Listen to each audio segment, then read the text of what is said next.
सोचो, एग्जाम से एक दिन पहले आपको पूरा बायोटेक्नोलॉजी चैप्टर रिवाइज करना हो, लेकिन समझ ही नहीं आ रहा कि कहाँ से स्टार्ट करें। इतने सारे टेक्निकल टर्म्स हैं, प्रोसेसेस हैं, डायग्राम्स हैं।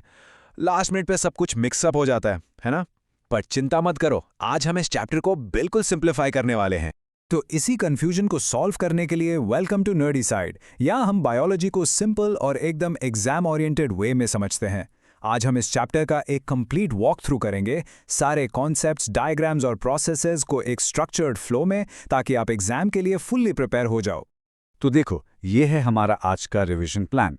सबसे पहले चैप्टर का एक ओवरव्यू लेंगे, फिर डिटेल में हर टॉपिक को समझेंगे, इंपॉर्टेंट डायग्राम्स और प्रोसेसेस को देखेंगे, फिर कॉमन मिस्टेक्स डिस्कस करेंगे और एंड में एक क्विक रिकैप। चलो शुरू करते हैं। तो चलिए सबसे पहले चैप्टर का एक बिग पिक्चर देखते हैं। आखिर ये चैप्टर है किस बारे में और ये बायोटेक्नोलॉजी होता क्या है। देखो, बिल्कुल सिंपल शब्दों में बायोटेक्नोलॉजी का मतलब है लिविंग ऑर्गेनिजम्स या उनके एंजाइम्स को यूज करके हम इंसानों के लिए यूजफुल प्रोडक्ट्स और प्रोसेसेस बनाएं। अब इसमें ट्रेडिशनल चीजें भी आती हैं, जैसे दही बनाना या ब्रेड बनाना, और मॉडर्न टेक्निक्स भी, जैसे जेनेटिकली मॉडिफाइड ऑर्गेनिजम्स क्रिएट करना। ये चैप्टर मेनली मॉडर्न बायोटेक्नोलॉजी पर ही फोकस करता है। और हाँ, एक बात याद रखना, इस चैप्टर को लाइटली मत लेना। बोर्ड्स के लिए ये बहुत इंपॉर्टेंट है। इसकी वेटेज काफ़ी हाई रहती है। यहाँ से आपको direct concept based questions, process based questions और सबसे इंपॉर्टेंट डायग्राम बेस्ड क्वेश्चंस ज़रूर मिलेंगे। तो इसको इग्नोर करने की गलती बिल्कुल मत करना। ओके, अब आते हैं चैप्टर के कोर कॉन्सेप्ट्स पर। मॉडर्न बायोटेक्नोलॉजी दो मेन टेक्निक्स पर बेस्ड है। चलो इनको आराम से समझते हैं। तो मॉडर्न बायोटेक्नोलॉजी के ये दो मेन पिलर्स हैं। पहला है जेनेटिक इंजीनियरिंग, जिसमें हम किसी ऑर्गेनिज्म के डीएनए या आरएनए के केमिस्ट्री को बदल देते हैं ताकि उसका फिनोटाइप यानी उसके फिजिकल ट्रेट्स बदल जाएं। और दूसरा है बायोप्रोसेस इंजीनियरिंग, जिसमें हम एक स्टेराइल यानी कंटैमिनेशन फ्री एनवायरनमेंट मेंटेन करते हैं ताकि हम अपने मॉडिफाइड ऑर्गेनिज्म से लार्ज स्केल पर प्रोडक्ट्स बना सकें, जैसे कि वैक्सीन्स या एंजाइम्स। अब ये जेनेटिक इंजीनियरिंग करने के लिए हमें कुछ टूल्स की ज़रूरत पड़ती हैं। इन्हें कहते हैं tools of recombinant DNA technology. 4 main tools हैं। पहला, रिस्ट्रिक्शन एंजाइम्स, जिनको हम मॉलिक्यूलर सिजर्स भी कहते हैं। फिर है डीएनए लाइगेस यानी मॉलिक्यूलर ग्लू। तीसरा, क्लोनिंग वेक्टर्स, जो एक डिलीवरी व्हीकल का काम करते हैं।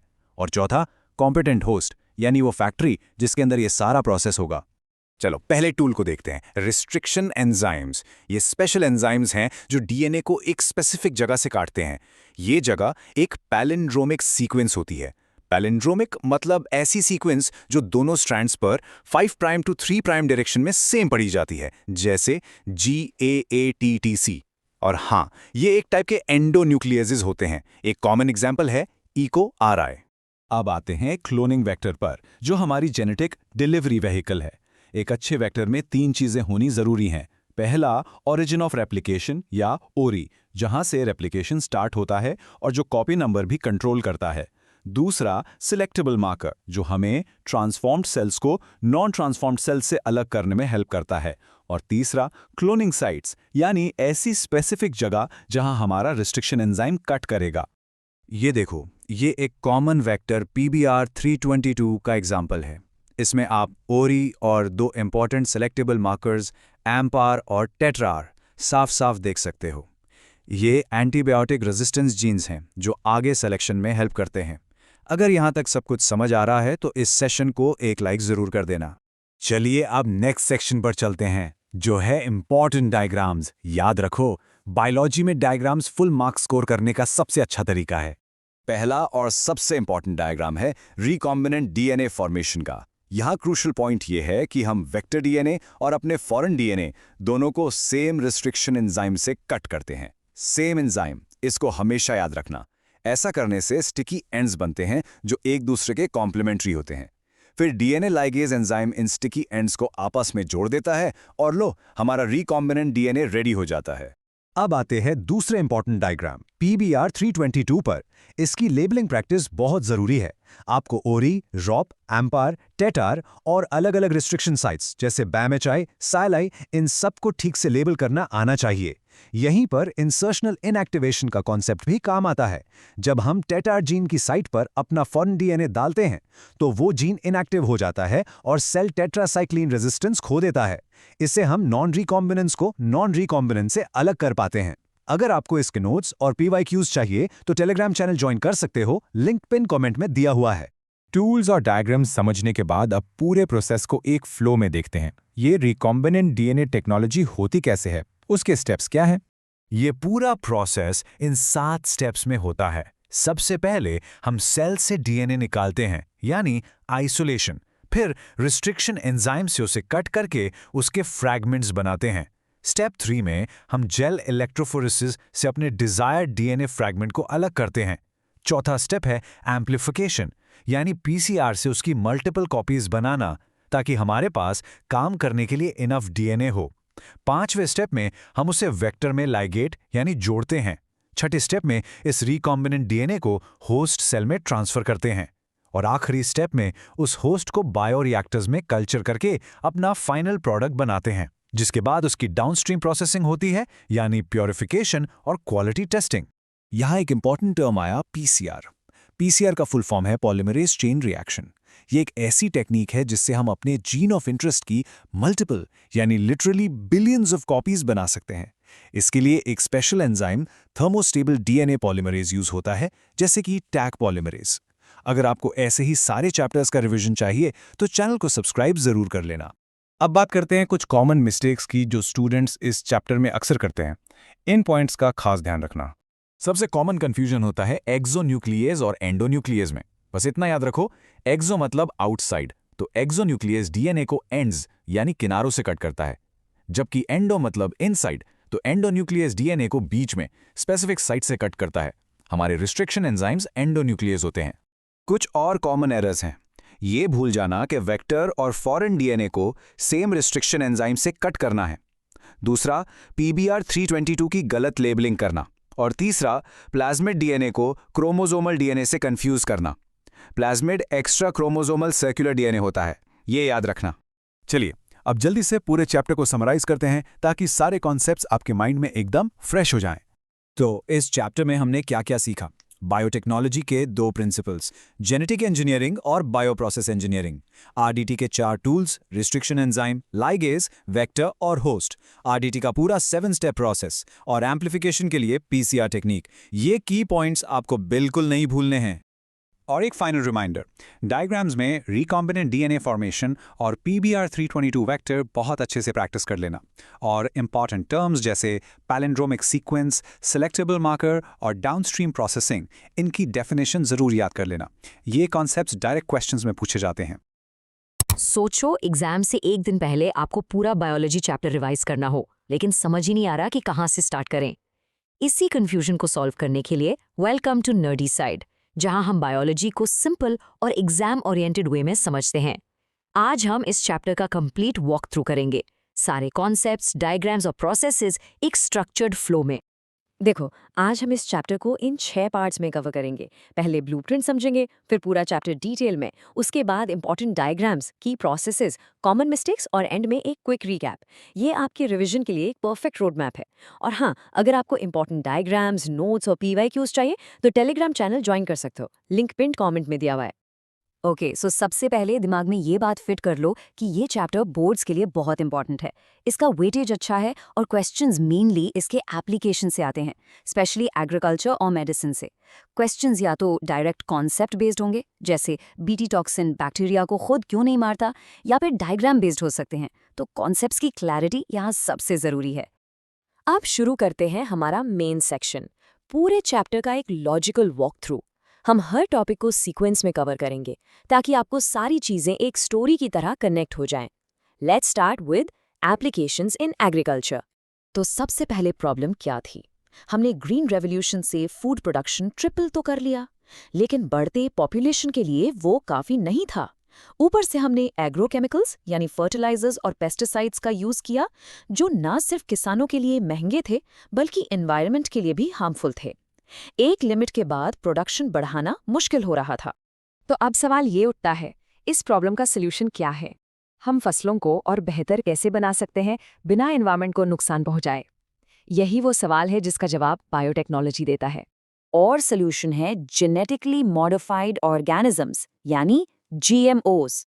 सिंपल भाषा में ये वो प्लांट्स, बैक्टीरिया या एनिमल्स हैं जिनके जीन्स को हमने मैनिपुलेट करके यानी ऑल्टर करके उनमें अपनी पसंद के कैरेक्टर्स डाल दिए हैं। ये इस चैप्टर का कोर कॉन्सेप्ट है, इसको ध्यान से समझना। तो जीएम प्लांट्स के फायदे क्या हैं? देखो, ये प्लांट्स एबायोटिक स्ट्रेस जैसे सर्दी, गर्मी या सूखे को बेहतर झेल पाते हैं। इन पर केमिकल पेस्टिसाइड्स की जरूरत कम पड़ती है। फसल कटने के बाद होने वाला नुकसान कम होता है और ये सॉइल से मिनरल्स का यूज भी एफिशिएंटली करते हैं। सबसे इम्पोर्टेंट, इनकी न्यूट्रिशनल वैल्यू भी बढ़ाई जा सकती है, जैसे गोल्डन राइस जिसमें विटामिन ए होता है। इसका सबसे क्लासिक एग्जाम्पल है बीटी कॉटन। आप इस इमेज में साफ देख सकते हो। लेफ्ट में एक नॉर्मल कॉटन बॉल है जिसे बॉलवर्म्स ने पूरी तरह डिस्ट्रॉय कर दिया है, और राइट में एक हेल्दी बीटी कॉटन का बोल है जिसे कोई नुकसान नहीं हुआ।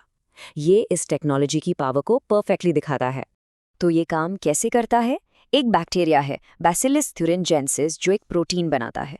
स्टेप 1, ये प्रोटीन शुरू में इनएक्टिव प्रोटॉक्सिन के फॉर्म में होता है। जब कोई इंसेक्ट इसे खाता है तो स्टेप 2, उसके गट के अल्कलाइन पीएच की वजह से ये टॉक्सिन एक्टिवेट हो जाता है। स्टेप 3 और 4, ये एक्टिवेटेड टॉक्सिन इंसेक्ट के मिड गट सेल से बाइंड करता है और उनमें पोर्स बना देता है। इससे स्टेप 5, सेल्स स्वेल होकर फट जाते हैं और आखिर में इंसेक्ट मर जाता है। इस टॉक्सिन को बनाने वाले जीन का नाम क्राई जीन है, जैसे क्राई-आईसी और क्राई-आईबी। चलो, अब एग्रीकल्चर की अगली प्रॉब्लम देखते हैं। एक नीमेटोड है जिसका नाम है मेलोडिगिने इनकॉग्निटा। ये टबैको प्लांट्स की रूट्स को इन्फेक्ट करता है, जिससे फसल का प्रोडक्शन बहुत कम हो जाता है। इसके लिए एक अलग और बहुत ही स्मार्ट स्ट्रैटेजी यूज़ की गई, और वो स्ट्रैटेजी थी आरएनए इंटरफेरेंस यानी आरएनएआई। ये सभी यूकैरियोटिक ऑर्गेनिजम्स में एक नेचुरल सेल्यूलर डिफेंस मैकेनिज्म है। इसमें हम एक स्पेसिफिक एमआरएनए को साइलेंस कर देते हैं, यानी उसको प्रोटीन बनाने से रोक देते हैं। एक तरह से हम उस एमआरएनए का मुंह बंद कर देते हैं, एक कॉम्प्लीमेंट्री डबल स्ट्रैंडेड आरएनए का यूज करके। ये कॉन्सेप्ट बोर्ड्स में बार बार आता है, इसको इग्नोर मत करना। और इसका रिजल्ट आप यहाँ देख सकते हैं। लेफ्ट इमेज में नॉर्मल रूट्स हैं जो नीमाटोड से हेविली इन्फेक्टेड हैं, पूरी तरह से खराब। और राइट में ट्रांसजेनिक प्लांट की रूट्स हैं जिसमें आरएनएआई टेक्नोलॉजी यूज की गई है। आप देख सकते हैं कि ये रूट्स बिल्कुल हेल्दी और प्रोटेक्टेड हैं। अगर ये फ्लो समझ आ गया है तो मतलब आपका ये टॉपिक स्ट्रांग हो रहा है। चलिए आगे बढ़ते हैं। अब तक हमने एग्रीकल्चर की बात की, अब देखते हैं कि बायोटेक्नोलॉजी ने मेडिसिन में क्या कमाल किया है। टेक्नोलॉजी वही रिकॉम्बिनेंट डीएनए टेक्नोलॉजी है, लेकिन अब फोकस क्रॉप यील्ड से शिफ्ट होकर सेफ और इफेक्टिव ड्रग्स बनाने पर आ गया है। अगर ये हेल्पफुल लग रहा है तो इस एक्सप्लेनर को लाइक कर देना। तो मेडिसिन में सबसे पहला एग्जाम्पल है इंसुलिन। सवाल ये है कि बायोटेक्नोलॉजी से पहले डायबिटीज कैसे मैनेज होता था? पहले इंसुलिन को स्लॉटर्ड कैटल और पिग्स के पैंक्रियास से निकाला जाता था, लेकिन क्योंकि ये ह्यूमन इंसुलिन नहीं था, इसलिए कई पेशेंट्स में इससे एलर्जिक रिएक्शंस हो जाते थे। इसका सोल्यूशन 1983 में एक अमेरिकन कंपनी एली लिली ने निकाला। समझो, ह्यूमन इंसुलिन में चेन ए, पी और एक एक्स्ट्रा सी पेप्टाइड होता है जिसे मैच्योर होने पर हटाना पड़ता है। एली लिली ने क्या किया, उन्होंने ह्यूमन इंसुलिन की चेन ए और चेन बी के लिए डीएनए सीक्वेंसेस बनाए, उन्हें इकोलाई बैक्टीरिया में डालकर अलग अलग प्रोड्यूस किया और फिर बाद में उन्हें डाइसल्फाइड बॉन्ड से जोड़कर ह्यूम्यूलिन बना लिया। इस तरह उन्होंने सी पेप्टाइड को अलग से बनाने और हटाने का झंझट ही खत्म कर दिया। नेक्स्ट एप्लीकेशन है जीन थेरेपी। ये एक ऐसा मेथड है जिससे हम किसी हेरिडिटरी डिजीज यानी जन्म से मिली हुई बीमारी को ठीक कर सकते हैं। इसमें हम पेशेंट के सेल्स में एक नॉर्मल हेल्दी जीन डालते हैं जो नॉन फंक्शनल जीन की जगह काम करता है। इसका पहला क्लिनिकल ट्रायल 1990 में एक 4 साल की लड़की पर किया गया था जिसे एडीए डेफिशिएंसी थी। बायोटेक्नोलॉजी में ट्रांसजेनिक एनिमल्स का भी बहुत बड़ा रोल है। ये वो एनिमल्स हैं जिनके डीएनए में हमने एक फॉरेन जीन डाला है। इनका use normal physiology, diseases, biological products बनाने और वैक्सीन या केमिकल की सेफ्टी टेस्ट करने के लिए होता है। फॉर एग्जाम्पल, रोजी पहली transgenic cow human protein enriched milk produce करती थी जो बेबीज के लिए बहुत बेनिफिशियल था। लेकिन जब हम लिविंग ऑर्गेनिजम्स को इतने बड़े स्केल पर मैनिपुलेट कर रहे हैं तो कुछ एथिकल सवाल भी उठते हैं।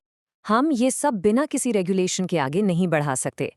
यहाँ से चैप्टर का आखिरी हिस्सा एथिकल इश्यूज शुरू होता है। यहाँ एक कॉन्फ्लिक्ट है। डेवलप्ड कंट्रीज के पास पैसा है, लेकिन बायोडाइवर्सिटी और ट्रेडिशनल नॉलेज कम है। वहीं डेवलपिंग कंट्रीज जैसे इंडिया के पास बायोडाइवर्सिटी और ट्रेडिशनल नॉलेज बहुत है, लेकिन पैसा कम है। इसी से जन्म होता है बायोपायरेसी का, जिसका मतलब है किसी देश के बायो रिसोर्सेज या ट्रेडिशनल नॉलेज को बिना उसकी परमिशन या पेमेंट के यूज करना।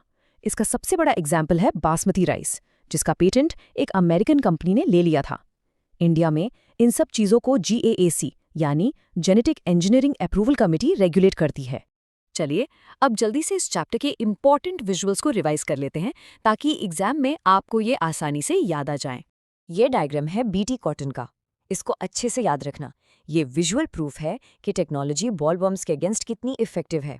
लेफ्ट में डिस्ट्रॉयड बॉल और राइट में एकदम हेल्दी मैच्योर बॉल। एग्जाम में इस पर बेस क्वेश्चन आ सकता है। अब एक क्विक रिवीजन करते हैं चैप्टर के इंपॉर्टेंट प्रोसेसेस का।